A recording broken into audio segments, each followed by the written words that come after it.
Sums. ஒரு நூல் விற்பனையாளர் 220 கணித நூல்களையும் 380 தமிழ் நூல்களையும் 420 ஆங்கில நூல்களையும் வைத்துள்ளார்.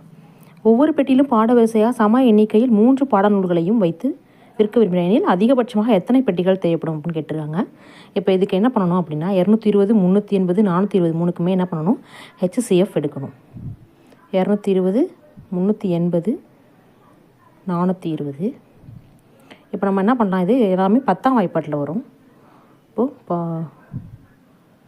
அப்போது 10ஆம் வாய்ப்பாட்டுனா 22, 38, 42. அடுத்தது 2ஆம் வாய்ப்பாட்டில் 11, 2, 19, 2, மிச்சம் 2, 4, 2.